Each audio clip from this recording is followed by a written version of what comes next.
Okay, so here's the news now. The stateswoman who designed the national flag at independence has died. Theodosia Salome Okon was 92 years old. Family sources say she had been in hospital for the past couple of weeks.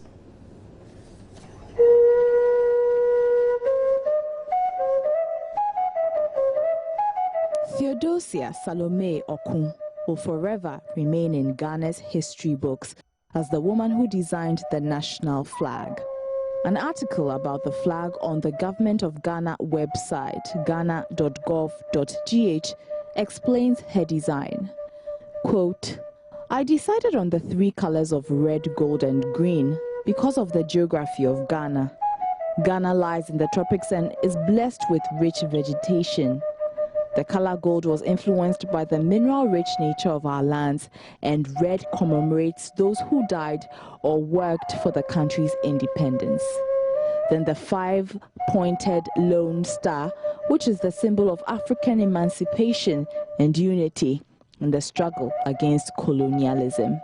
End of quote.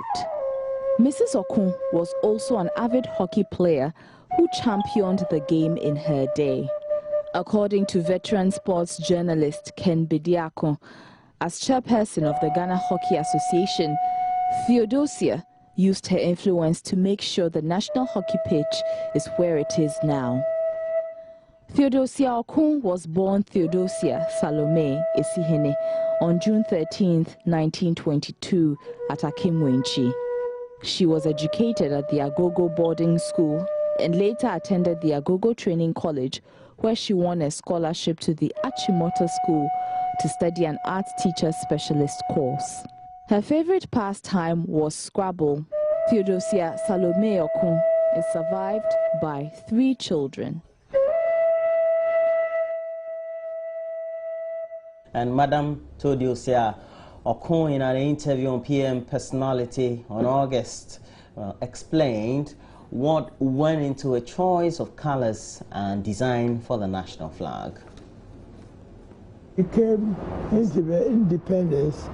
It was advertised that being a new country coming up, we needed a lot of things. For instance, this flag and everything should be new. So I decided I have to try my hand and see if I can catch up with some of these things so that others too will follow and do the rest. Let me just let viewers know that Ma Okon is also a brilliant artist, and I'm sure the cameras will go around the room later and you see all her paintings. Literally everything on the wall is either painted by her or designed by her or made by her. And this was an interview back in 2013. Well, she also spoke about her love for sports, especially the game of hockey, and her contribution. Okay. I mean, getting, because you were trying to promote girl hockey. No. Just a hockey game? Yes. Okay. Yes, when I came here, we always go to 37 Military Hospital. They had a lateral pitch there where we all play. But thinking of the country having this lateral pitch and only one, I thought maybe if we get a proper one, we'll get a lot of people playing, because I heard that it was an international game. Well, she had died at the age of 92, and the nonagenarian is known for designing the Ghana flag. She was the 4th of 8 children. She is also the first female chairman of the Ghana Hockey Association. The Accra hockey pitch is named after her. Last year, Accra Mayor Alfred Oko van der Poel came under fire for suggesting the name of the hockey pitch be changed to the JEA Males Hockey Pitch.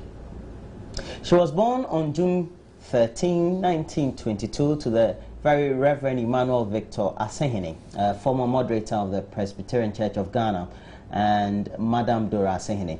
She is survived by 3 children. Her favorite pastime was Scrabble. Family sources say she had been in the hospital for the past couple of weeks for ill health.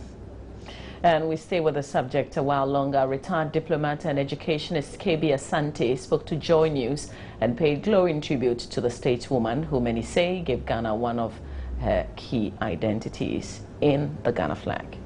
He was always discussing matters of national interest.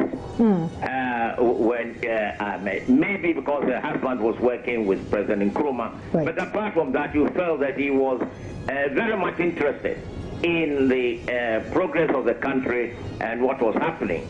I found a very delicate and dainty attitude, and what I didn't understand was her interest in hockey, because hockey is also one of my good pastimes, and I earned colors in my university for hockey. I know, but like all men, I thought it was a game for men only. And I didn't see how such a delicate and charming woman would be so much interested in hockey and play it well too. Coming up with a national flag is such a historical thing. Do you think that the state has done justice to her contribution? No, the state has not done justice to many contributors of Ghana. I think, let's be frank, she has had better recognition than most. I think she did a lot, and I think a hockey pitch has been named after her. Is that correct? Yes. Yes, and so on. And she's honored and recognized as the designer of our national flag, and so on. No, I think, yes, she's done a lot, and she has been given some recognition. The president of the Ghana Hockey Association also spoke mainly about Theodosia Oko's contribution to the development of hockey in Ghana.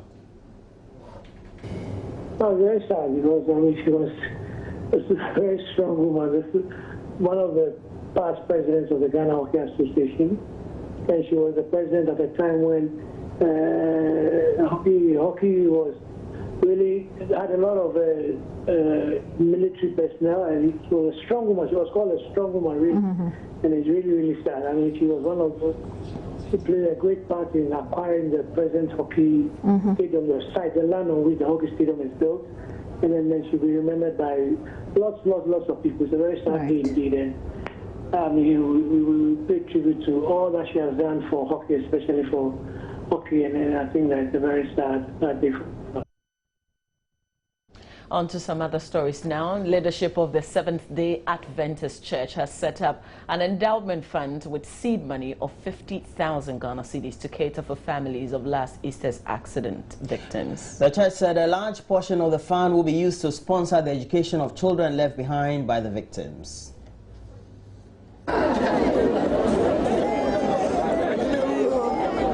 Mourners struggled to control themselves as 9 victims of the Easter weekend accident were laid in state. The caskets of 44-year-old James Appiah and his 2 children, Sylvester and Andrews, aged 7 and 9, which were placed close to each other, as well as that of a 9-month-old baby, Blessing Achimpem Asenso, attracted public interest. Also to be buried were a 63-year-old teacher, Emmanuel Ataboateng, Joseph Boache, a 58-year-old herbalist, Margaret Nyako, and Theresa Chumesi, both traders aged 54 and 33, and 17-year-old Deborah Efa. The 9 died in a freak accident less than 5 minutes' drive from Agona, where they witnessed the inauguration of a new conference hall of the church. We've lost a gem in the family, yes. It's very hard to get the replacement, but we leave everything in the hands of Almighty God. Dr. Gilbert Wari, who heads the church in 22 countries in the West Central African Division with headquarters in Côte d'Ivoire, appealed to relatives and the church to accept the loss as a divine intervention.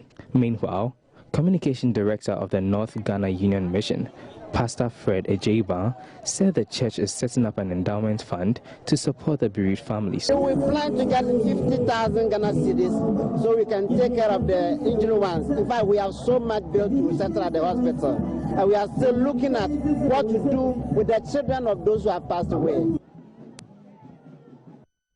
And we congratulate the church, and also may the souls of those departed continue to rest in peace. We should also say that's a worthy thing to do. But the police in South Africa, they've ruled out anti-foreigner attacks in the death of 4 more Ghanaians in a small South African town of Hebron. Police told a delegation from the Ghanaian community that the deaths may have been caused by fumes from a generator in the salon. Kofi Siao is secretary of the Ghanaian community in Bloemfontein, and he spoke to our colleague Fred Smith. A delegation found out that they use a generator which they use to light the place for the night, and then the fumes. It appears that the fumes from the generator is the one that killed them. So there's not like xenophobic attack. It's just the fumes from the generator. So whose assessment or investigation proved that was generator? The police have found that, and the representative from the Ghana High Commission was also there today. The Ghana High Commission sent someone early this morning to go to the place to ascertain the cause of death and actually find out whether it's true. So the Ghanaian community and the High Commissioner's representative were both with the police, and this is the briefing? Yes. I see. So is there a problem with electricity? Is there a reason why they'll be using a generator? This country is experiencing a bit of load shedding of late, right? It might not be as the situation you find in Ghana. And I'm not too sure also where they were, whether there was electricity. So it could be any of the two. Maybe the area was experiencing load shedding, or there was no electricity where they were staying. But I think the first one seems more plausible, that load shedding. Where I am now, we're experiencing a bit of load shedding. Is there any reason why they would like to keep the generator indoors? Is it that they fear these attacks? That's why they kept their generator? Yeah, it's also, it's winter. Winter has started here, and temperatures can be cold. We can have very low temperatures here in this country. So one that I suspect maybe because they didn't have a heater, or maybe because they didn't have a generator there, they use that to put some light there that will also warm the room.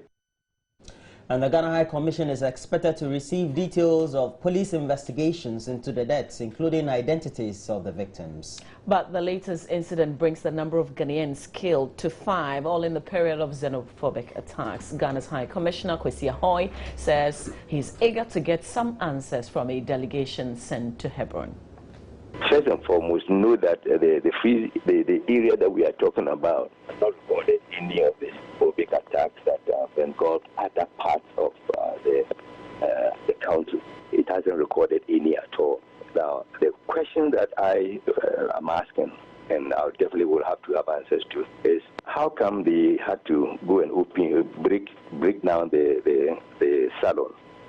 Who reported? Were they missing? Were they missing for somebody to say that, well, we can't see them, but this is where they work, so let's find out if they are there? And why did they have to break down? Why did they have to lock the salon? Is that where they sleep? Is that where they sleep at the close of the day? And alongside 6 people officially have so far been killed and several foreign-owned shops looted in the current xenophobic attacks that have rocked Durban and Johannesburg, South Africa for days. Well, more than 300 people have been arrested in connection with the violence. We once again unequivocally condemn the maiming and killing of our brothers and sisters from other parts of the African continent. No amount of frustration or anger can justify these attacks and looting of shops. So far, 307 suspects have been arrested in connections with attacks on foreign nationals and public violence across the country. In the past few days, we have noted a new phenomenon of people who make use of social media to instill fear in different parts of the country. They have been sending out fictitious SMS and WhatsApp messages with fictitious and photoshopped images, warning people of imminent attacks. We would like to thank media who have been responsible in reporting the matter accurately without sensationalism.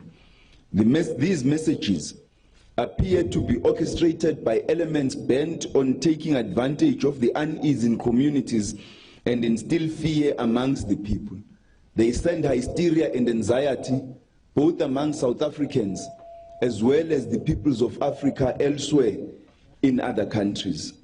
Government reiterates its resolve to stamp all acts that seek to plunge our country into anarchy.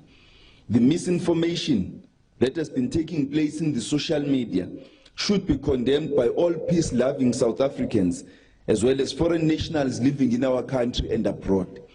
Government calls on those who are involved in such acts to stop it forthwith. Everyone should exercise their right to enjoy their normal, everyday freedoms. Our security agencies are on the ground, and there will be no bus or train of any kind coming to attack South Africans or foreign nationals anywhere. We are determined that if there is any such information that is accurate, we will stop those buses and act decisively. South Africa's Minister of Home Affairs, Malusi Gigaba. Well, from South Africa, we have to return now to Ghana. And residents and motorists at Amasaman in the Ghana West district of the Greater Accra region are appealing to authorities to upgrade road networks in the area. Well, according to them, the deplorable nature of the roads is affecting economic and social activities in the area. Rosalind Sewapon visited there and has come through with this report.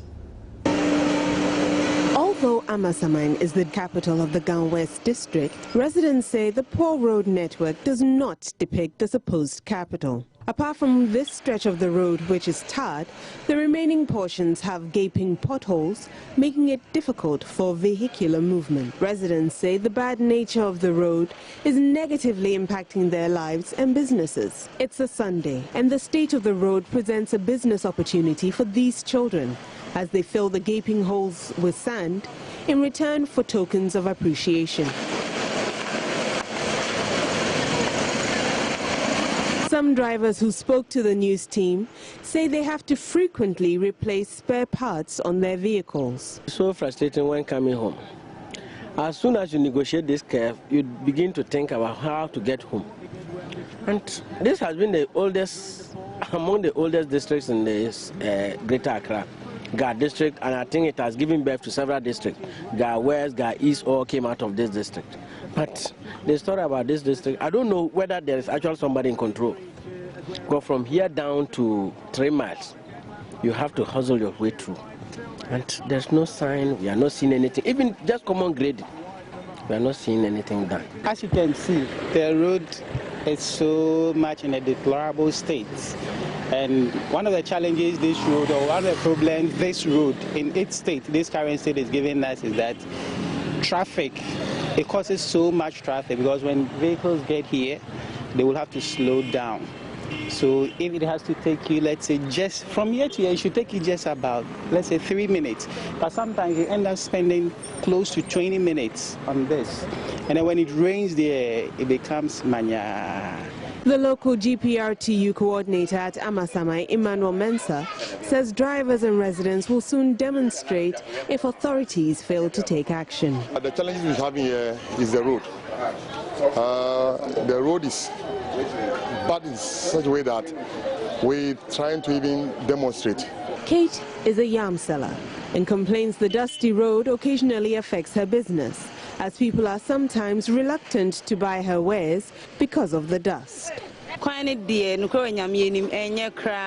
To be honest, our road is in a deplorable state. The DCE and MP are not doing anything about it. My business is sometimes affected because of the...